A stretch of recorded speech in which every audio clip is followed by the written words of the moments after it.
Este podcast es conducido por Alejandra Ramírez y Andrés Torres Guerrero. Transeúnte literario, un encuentro itinerante con los autores de la literatura colombiana. Bienvenidos, transeúntes.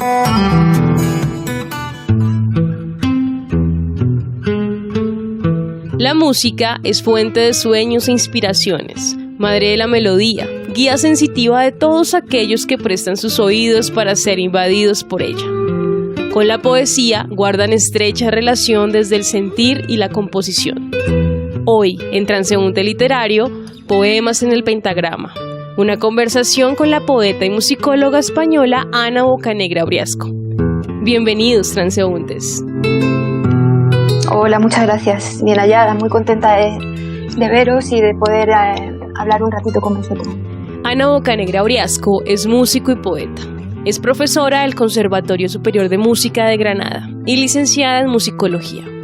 Tiene el título superior de guitarra y el diploma de concierto de la Universidad de Música de Düsseldorf, Alemania.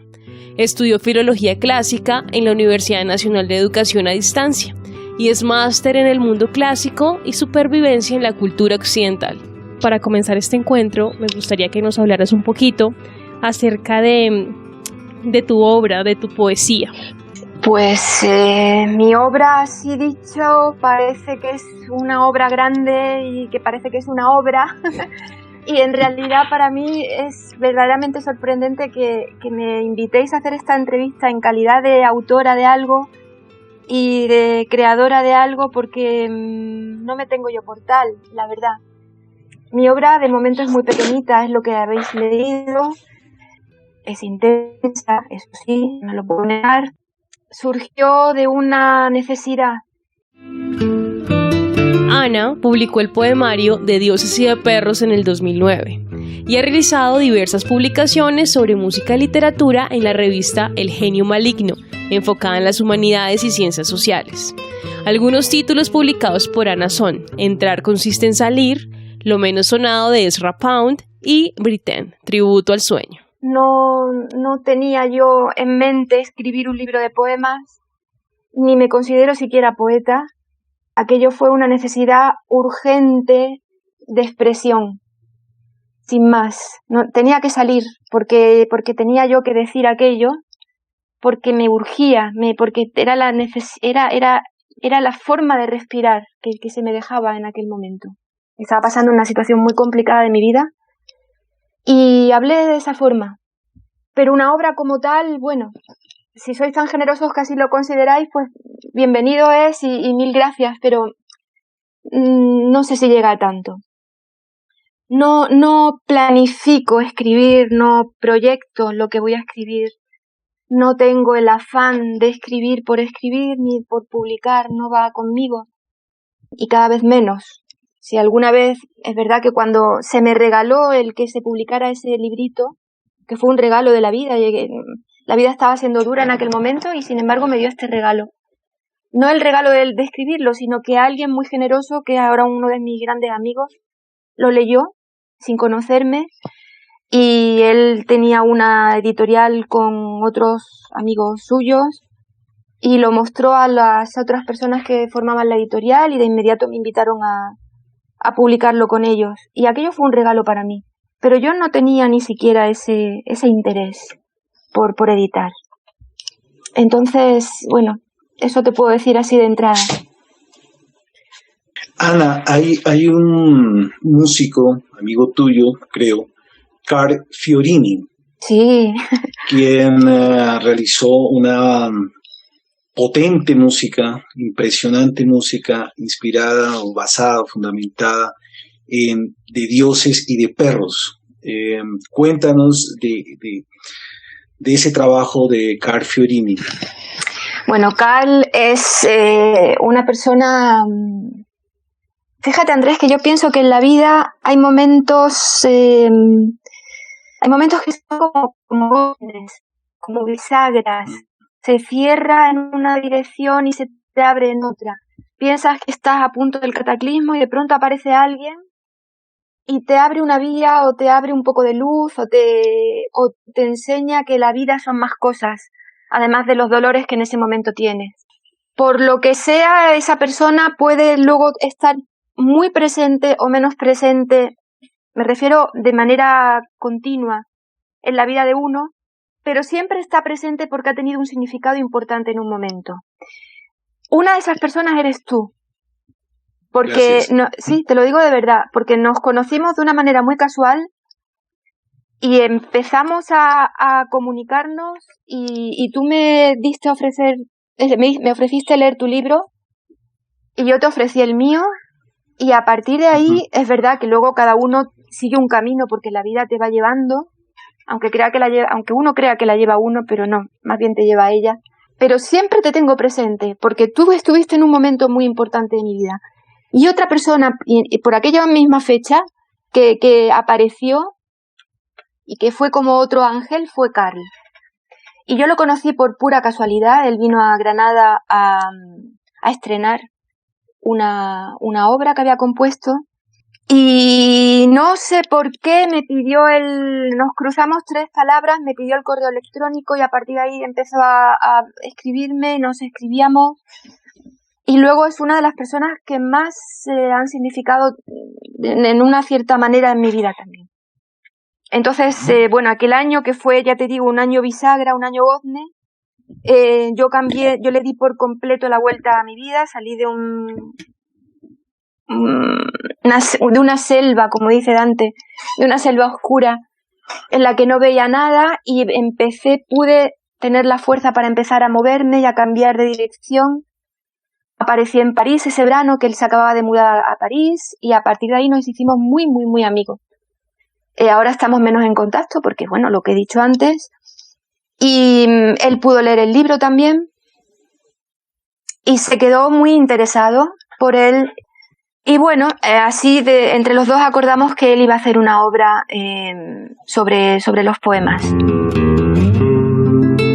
Poema 11. Como un samurái defenestrado en tus ojos y sus preguntas, entono un requiem por mí misma. Creo en Bach todopoderoso, creador del cielo y de la tierra, de todo lo visible y lo invisible, y me atrinchero en mi piel. Piel afuera no estoy, piel adentro soy lo que queda del miedo cuando el mal ya está hecho. De dioses, relojes, de perros, de hierros aúllan las 100 jaurías que escondo. La obra tardó 8 años en salir, pero porque es una persona tan activa que está en 1000 sitios, y claro, en 1000 sitios con velocidad no se puede estar, no se puede trabajar a todo tren en todos ellos. Pero finalmente esta obra para soprano, coro y orquesta salió y se estrenó en Malta en el año 2016, justamente un mes antes de que apareciera otro gozne en mi vida, que fue cuando enfermé.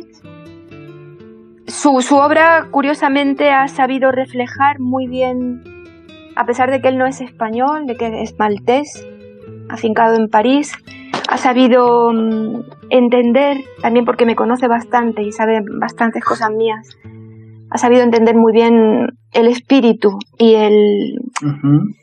la composición celular, digamos, de lo que yo quería decir. Y bueno, así vamos colaborando el uno con el otro. Yo he escrito algún texto para algún CD de él. También estrenó una obra en Marsella con otros poemas míos. Total, que ahí vamos los dos, en la distancia, pero siempre a la par. Y para mí fue otro regalo también de la vida. Qué hermoso esto que nos cuentas, porque siempre es muy magnífico y gratificante encontrarnos con personas que de alguna forma nos entienden, nos comprenden y con las cuales podemos compartir estas cosas tan personales como la música o nuestra escritura y elaborar trabajos juntos.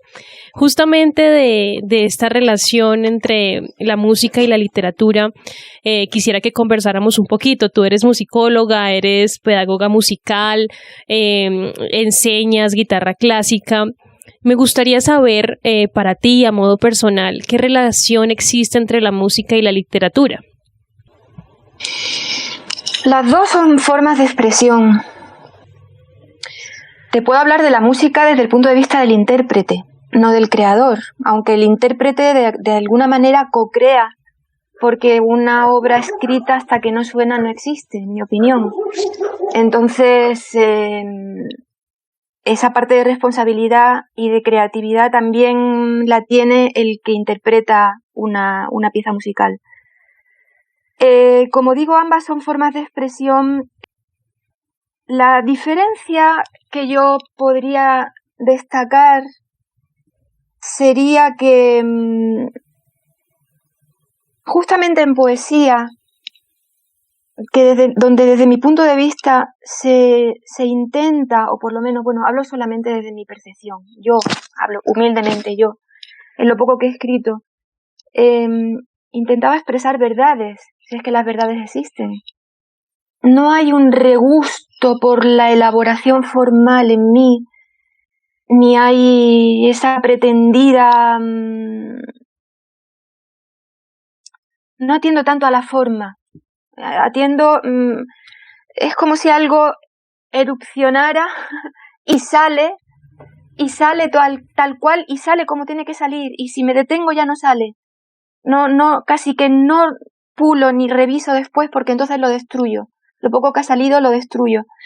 Es como si yo tuviera que explicarlo de alguna forma metafóricamente, porque la poesía, por más verdad que uno intente decir, siempre hay que hacerlo de forma indirecta. No, es muy difícil hablar de la esencia con esencia, digamos, pero si tuviera que hacerlo, metafóricamente hablando, yo me convertiría en un pequeño insecto que tiene que sacar su pequeña larva, o sea, que tiene que parir otro pequeño insecto, y en ese momento en el que sale la gota, que luego es una larva y da lugar a otro pequeño bichito, eso para mí es la creación, que es como un estremecimiento de uno mismo y de lo que va a salir también, que uno al final no sabe a veces ni lo que es, y eso pues a veces puede resultar un poema, no lo sé, también depende de quién lo lee. Pero de cualquier modo, por más esencial que uno intente o que uno quiera ser, siempre se hace metafóricamente. Sin embargo, en la música no hay metáfora que valga. Entonces, lo que tú quieres decir con poesía lo tienes que decir, o lo dices voluntaria o involuntariamente de manera indirecta. Porque no está el secreto ese del poema que muchas veces ni siquiera se acaba de entender. Yo sé lo que digo, pero no sé si tú sabes lo que yo estoy diciendo. Mientras que en música, yo que ni siquiera lo he creado, te puedo tocar un preludio de Bach, te está hablando Bach, pero te estoy hablando yo. Y ahí ya no hay metáfora que valga. Porque es, desde mi punto de vista, lo más puro que uno puede tomar para comunicarse. De cualquier manera, lo curioso es que mientras para escribir poesía la metáfora sale de forma natural, para hablar de música, no para hacer música, para hablar de música, no te queda otra que utilizar también la metáfora. A no ser que tú hablaras cantando y hablaras con melodías. Pero no es, eso es muy difícil. Cuando tú conoces a alguien que es músico y que sabe lo que eso es, muchas veces cuando estáis oyendo una pieza juntos y llega un momento y hace un giro determinado la melodía, o hace algo, una línea del bajo, o hay un silencio especial, basta con mirar a esa persona que está compartiendo la escucha contigo para que los dos sepáis que ahí hay algo. Pero eso, para transmitírselo, por ejemplo, a un alumno, se lo tienes que traducir a palabras. Y esa traducción, lo gracioso de todo esto es que es mucho más fértil si tú lo haces literariamente. Si tú le dices al alumno, mira, aquí acaba esta frase y empieza esta otra y acabamos en una cadencia o en un acorde que es disonante, se suspende todo, etcétera, etcétera, etcétera. Sí, le estás diciendo que ahí hay un momento de máxima tensión y que tiene que intensificar lo que sea y que tiene que traducir en sonido aquello, pero no lo acaba de coger. Ahora, si tú le dices, mira, aquí se acaba el mundo y después no sabemos qué va a pasar. ahí lo entiende. Y es muy interesante, eso es realmente interesante. Y es mucho más emocionante, porque se cultiva la sensibilidad del alumno de otra manera. De la primera forma en la que tú le explicas musicalmente qué pasa, que hay una cadencia, que hay un acorde, aquí se quiebra la frase, pura técnica. Es dominio, son útiles, son utensilios. Pero no coge la esencia. De la otra manera te estás refiriendo a la esencia, pero fíjate, te refieres a la esencia con una metáfora. Entonces estamos ya con el círculo. Y volviendo a la pregunta que se me va, perdonadme que vuelo mucho yo. ¿Relación música-poesía? Pues muchísima. De hecho, creo yo que la misma poesía es música, ya claro, tiene la sonoridad el ritmo, claro, la melodía, claro. y eso es. Tú tienes un libro que se llama Faunos Sonas. No lo llego a tener aún, Andrés. Bueno, tengo está el libro, una serie no la publicación. No está publicada. Tengo un conjunto de poemas inéditos. Si algún día salen, se llamarán Faunas, Zonas. Faunas, no faunos. Faunas. Y zonas. No zonas, sino zonas. Zonas. De zona. De zoo más nas. Y tú ahí citabas a Chekhov, y lo recuerdo porque has utilizado la metáfora de la oruga, de este insecto que da vida a otro que sale de él.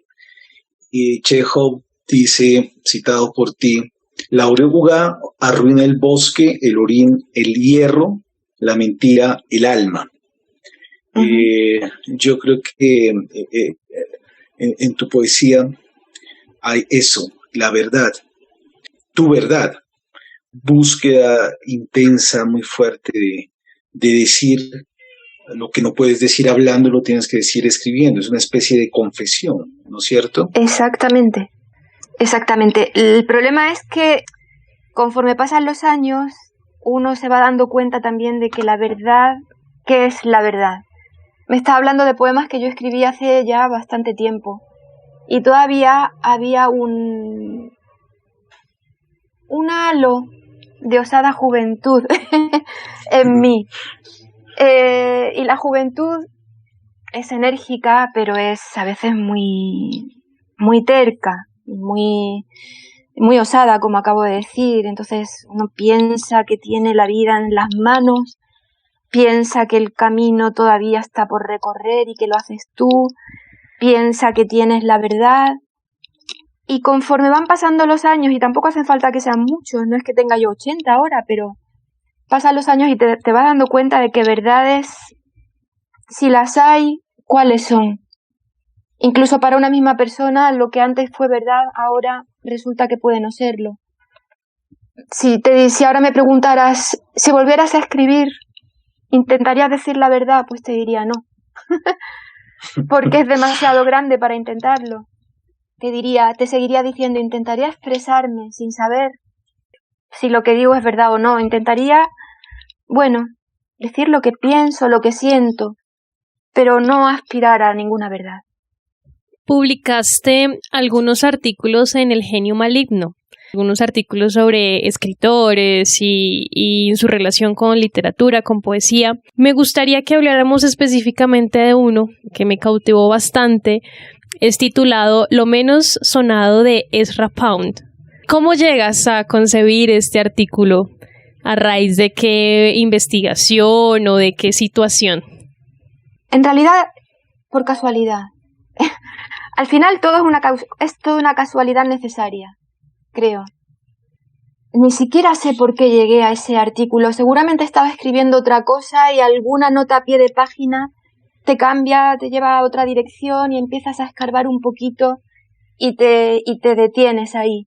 A mí Pound siempre me gustó, fue un personaje muy controvertido, pero para mí fue fascinante. Llegué a Pound seguramente después de haber estado en París, después de haber leído París era una fiesta de Hemingway y de haber vivido de alguna manera en aquellos años y con aquellas personas.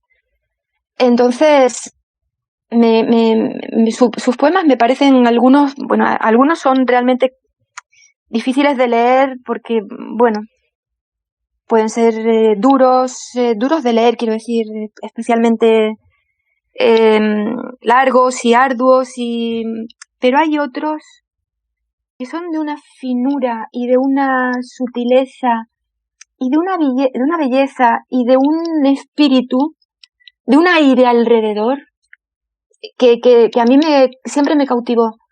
Entonces seguramente se conjugarían pues varios elementos. La casualidad de que di con algo que me dirigía hacia Pound con el amor que yo le tenía por otra parte y empecé a indagar por ahí. Ese es un texto maravilloso porque, en primer lugar, te refieres a la música, ¿no? Que escribió Pound, que, pues, al menos cuando yo leí tu texto no tenía idea que él había escrito música. Y bueno, nos revelas esa dimensión creadora de este escritor y lo haces con una intimidad impresionante, es decir, se nota que conviviste con este escritor y con su música, que la sentiste. Es que si no, para mí no tiene sentido. Creo que es lo primero que te dije, escribir por escribir, sí. Para mí no me alimenta. Y Pound debió ser, fíjate que yo esta Navidad me fui a Venecia, que Pound vivió y está enterrado en Venecia, vivió muchos años en Venecia. Y claro, hasta que uno no pisa los lugares, no entiende muchas cosas. Y no es que las entienda intelectualmente, no es que uno lo capte con la razón y diga, mira, esto fue por aquello y haga todo un ejercicio de deducción lógica de por qué un elemento viene de otro, sino que uno respira un determinado aire y uno ve una determinada luz, ni siquiera una determinada luz, sino la sombra que esa determinada luz crea de un cuerpo, y entonces te insuflas de algo, de un espíritu o de algo, de una energía. Y yo entendí, esta Navidad me fui yo sola a Venecia, en un arranque de locura, que bendita sea esa locura. Bendita y necesaria. Bendita y necesaria, pero me costó mucho trabajo irme a Venecia, porque me fui yo completamente sola. En un momento estoy pasando un túnel, ya os digo, y soy humana, y me duele el miedo. Y pasé miedo antes de irme a Venecia, pasé mucho miedo. Miedo a lo desconocido, a la soledad, a todo, a perderme, a no ver, mi vista es delicada. Miedo a la bruma, sentía el miedo a la bruma de Venecia, que es una de las cosas más maravillosas que hay. Y cuando llegué allí, pasé 2 días malísimos con el agua alta, que llegaba el agua por la ingle prácticamente. Aguanté, porque en esta vida hay que aguantar. Muchas veces hay que salir de esa zona de confort en la que uno se apalanca y dice, aquí que no me mueva nadie. Prefiero morirme como una oruga, vegetando, antes que acabar de vivir por última vez, aunque sean 3 días de vida. Prefiero aquí en el sillón de orejeras morirme. No, hay que salir, hay que sacudirse, hay que dejar que te sacudan y entonces sufrir eso y como vivificar el espíritu y entonces renacer de alguna forma. Y cuando aguanté esos 2 primeros días que fueron de punción, descubrí Venecia y descubrí la magnificencia de aquella ciudad, la magia de aquella ciudad. Y entendí muchas cosas y entendí a Pound también. Pound, su segunda mujer fue violinista, si no recuerdo mal, hace muchos años que escribí el artículo y yo tengo una memoria tremendamente mala. Y se dedicaron ambos a catalogar y a recuperar obras de Vivaldi. La casualidad, que como digo es necesaria, ha hecho que yo esté haciendo mi tesis doctoral sobre una ópera que se estrenó en Venecia en 1642, anterior a Vivaldi, pero ya en esa época del barroco. Entonces pude entender cómo vivía aquella gente, pude entender la pasión que se alzó como un huracán en el corazón de Pound por recuperar aquello, porque es impresionante. Porque hay que impregnarse, hay que sentirlo en la propia piel. Y en el propio alma, si no las cosas no salen. Lo que sale no es. Precisamente tú en tu libro de dioses y de perros abres tu texto con la bruma de la tarde en Düsseldorf. Sí. Y la bruma de la tarde es un portal que te permite entrar a otro tiempo en donde te encuentras con Heinrich Heine, con Brahms, y lo dices, los entendí. ¿Cómo fue ese encuentro con esta ciudad? ¿Cómo fue tu estancia en Alemania? Fue muy dolorosa mi estancia en Alemania. Yo no llegué a vivir en Alemania. Yo estaba estudiando allí en la Hochschule primero de Múnich. Después el que era mi profesor se trasladó a Düsseldorf y sus estudiantes fuimos tras él, porque es un gran maestro. Nos trasladamos de centro de enseñanza y acabamos en la Hochschule de Düsseldorf. No llegué a vivir pues porque yo ya era profesora de aquí del conservatorio. El sistema docente de aquí de España no permite estancias en el extranjero a no ser que pidas una excedencia de 1 año o 2 años, creo que son, con el riesgo de que, bueno, conservas tu plaza como profesor, pero no en el sitio donde la tienes. Entonces yo no tuve el valor no tuve nunca el valor de irme a vivir fuera de manera estable durante 1 año o 2 por miedo a que no pudiera volver al lugar donde yo tenía mi plaza. Entonces el sistema era también, como eran clases del nivel más alto, yo iba cada X tiempo, recibía la clase, pasaba allí un par de días o 3 y volvía. Seguía estudiando aquí y de nuevo regresaba a Alemania para mostrar el trabajo realizado por mí y para seguir con las correcciones de mi profesor. Digo que fue muy doloroso, tú lo sabes, Andrés, porque en ese momento que yo ya estaba a punto de empezar a moverme de otra manera, musicalmente hablando, desde el punto de vista profesional, pues vino una lesión a mi mano derecha y la perdí. Quiero decir, no es que me quedara sin mano, que aquí la tengo, pero perdí la capacidad de tocar.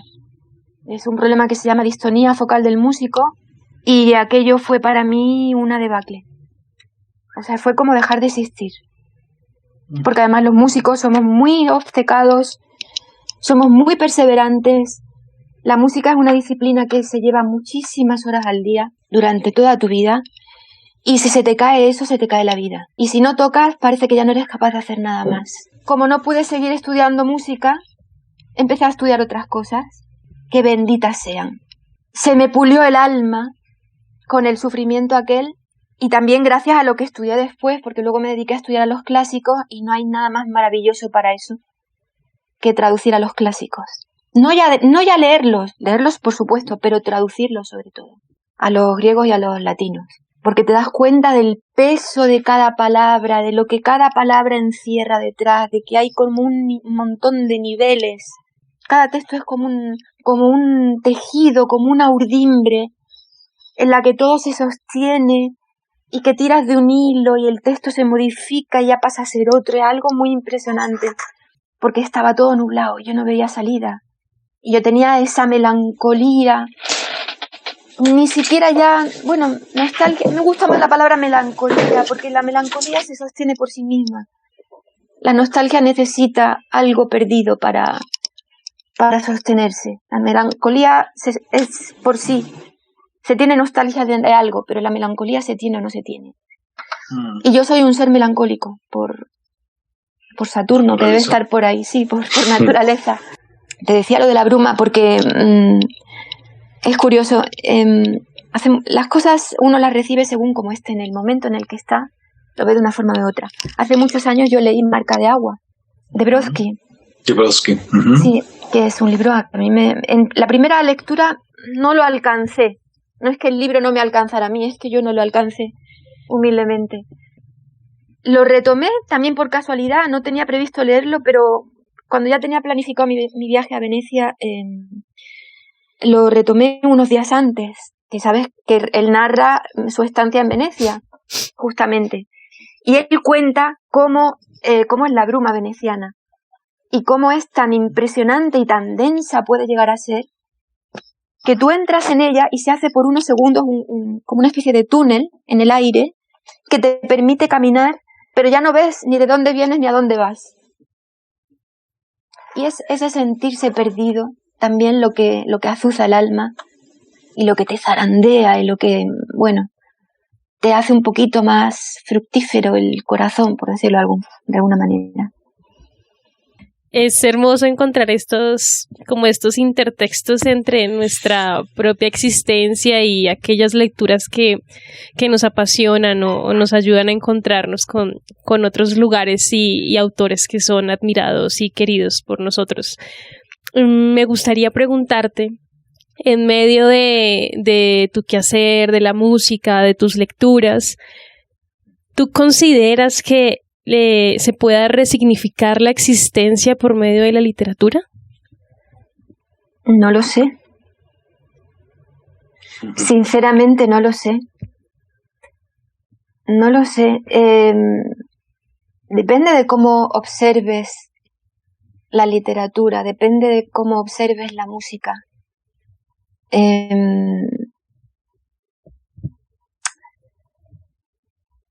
Te puedo hablar mejor de la música. De acuerdo. Resignificar la existencia, me dices.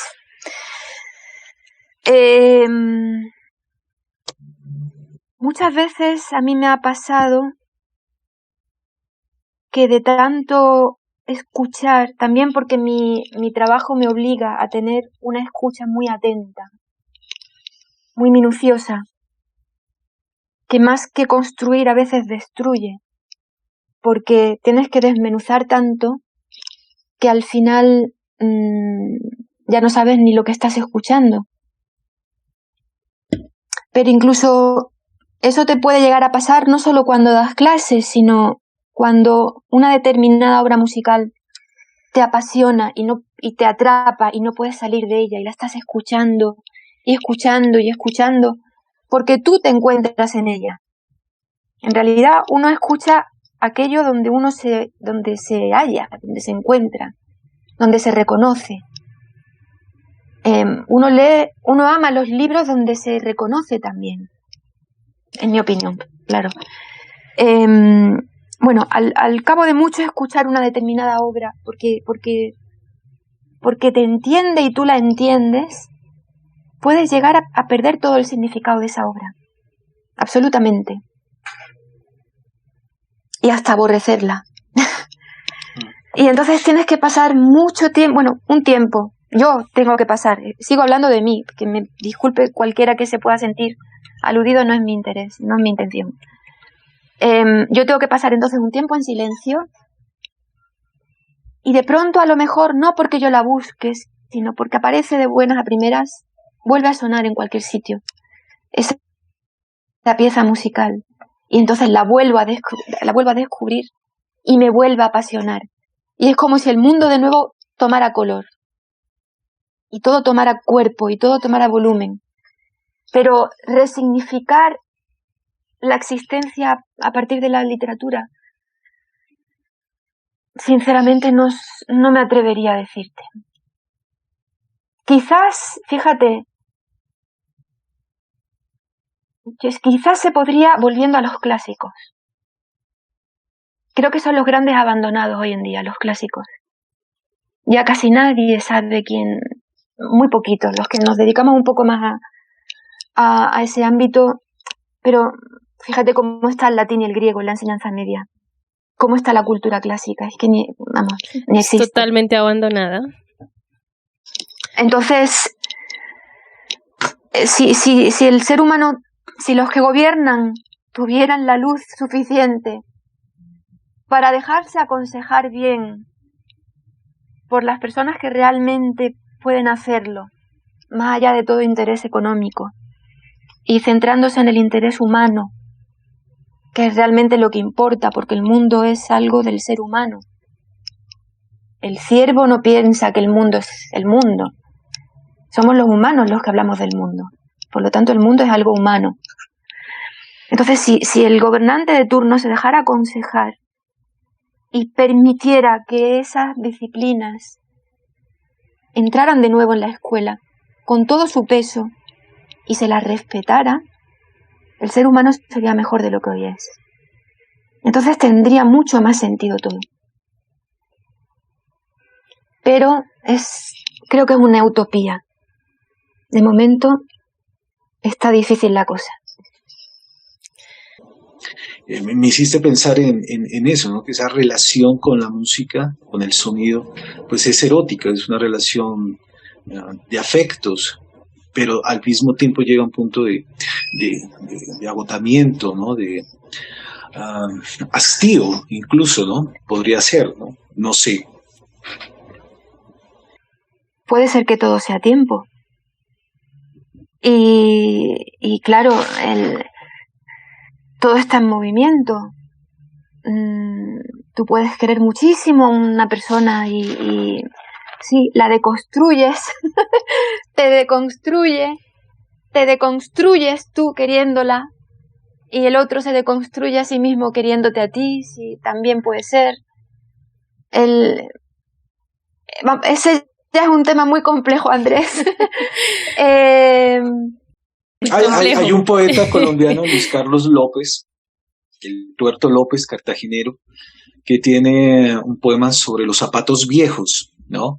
Entonces, si mal no recuerdo, lo leí en mi pregrado hace más de 25 años, decía que el amor era como los zapatos viejos, que uno los quiere muchísimo porque los zapatos viejos se han adaptado a uno o uno se ha adaptado a ellos y uno ha recorrido un gran tramo con ellos por el mundo, pero se desgastan, ¿no? Se desconstruyen por tanta fricción con el asfalto. Pero finalmente creo que el mensaje del Tuerto López era, acabo con esto, decía que había que mandarlos a la zapatería para que los remontaran, para que les colocaran otra suela, ¿no? Pero entonces, ¿es confort o es amor? Claro, porque el amor duele. Sí. El amor duele. Y no quiero decir que haya que hacer una tortura de la relación amorosa, ¿no? No, pero quiero decir,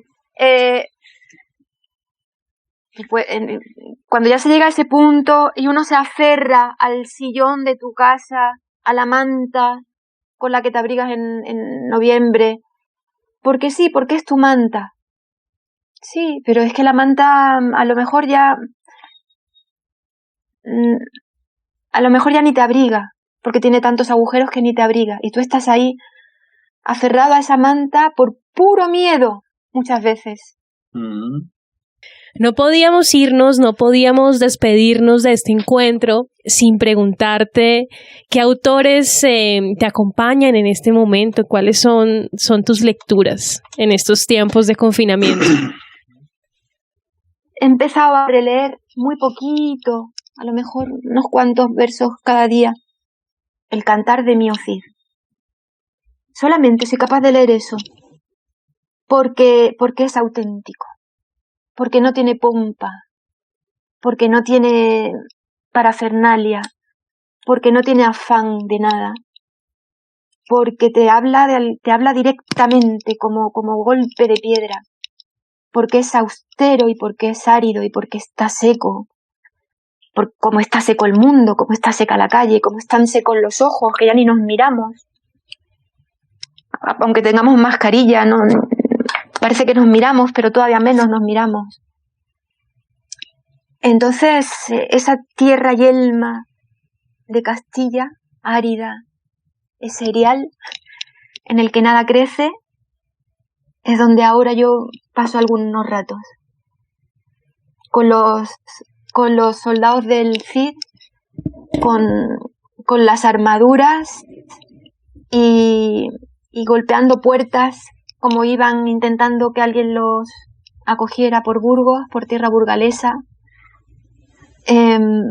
Así, no sé por qué ha llegado a mí, pensé, esto, no puedo leer otra cosa, no puedo leer nada que sea dulce. Mi paladar lo rechaza ahora mismo, no estoy para merengues, no estoy para almíbares. Estás caminando con Rodrigo Díaz. De Vivar, sí señor. Sí, es grande, muy grande. Y es de una expresividad impresionante. Como con poco se puede ser sumamente expresivo, ¿eh? A mí el otro día porque me gusta ver una edición anotada. Tengo una edición muy buena anotada en la que te van explicando, está en castellano antiguo, claro, que tiene muchas expresiones que hoy en día no entendemos. Entonces la lectura es muy lenta porque yo me detengo en ir viendo qué significa cada cosa, ¿no? O en las explicaciones que van dando. Y llegué a un verso que decía, lloraba por los ojos. Claro, y parece una obviedad, el llorar por los ojos. No, pues llorar por los ojos es llorar calladamente, que es mucho más que llorar, es que ya no estás tan encogido que no puedes emitir sonido. Tú eres llanto, no hay más. Ana, me has hecho recordar esto que escribe Leo Ferrero en una carta. Dice así: esta última crisis de mi vida, crisis externa, que grafica lo interior que yo aplazaba de un día para el otro, ha vuelto a establecer, creo, un cierto equilibrio. Hay momentos en los que la vida se abre como un abanico, se puede ver todo, y entonces es frágil, insegura y demasiada vasta. Y esta voz dice: Señor, haz que yo no esté tan triste como todos los hombres y que no desee nada, y que acepte gozoso lo que me das y sin tristeza lo que me quitas, y que sepa vivir, no según mi yo, que es insaciable, sino según la naturaleza de las cosas. Eso se le escribe Leo Ferrero a su mamá y que rescata esta escritora Silvina Ocampo, Victoria Ocampo, en Domingos en Hyde Park, un libro de 1936. Así sea. Así sea. Muchas gracias, Ana. Muchas gracias, Ana. Qué gusto. Ha sido un placer, de verdad, veros y escucharos y compartir un poquito, y ojalá se dé con más frecuencia. Gracias por compartir con nosotros tus impresiones, tus sentimientos, por permitirnos transitar por esos espacios que has vivido y revivido a través de la música, de la literatura y aquellos en quienes has querido y has amado. Debo decirte que también me he encontrado en las líneas de tus poemas, sobre todo en aquel que dice: piel adentro soy lo que queda del miedo cuando el mal ya está hecho. Me encantó, fue para mí maravilloso encontrarme con tu poesía. Agradezco tu participación en este espacio, nos vamos muy felices, con muchísimas reflexiones y pensamientos rondando acerca del quehacer y de la vida propia. Gracias, Ana, por compartir con nosotros. La agradecida soy yo, de corazón. Transeúnte literario, un encuentro itinerante con los autores de la literatura colombiana. Bienvenidos, transeúntes. Este podcast fue grabado en los estudios de Sonda Pulsar Bogotá por Eduardo Useche del podcast Arquitectura para Aliens.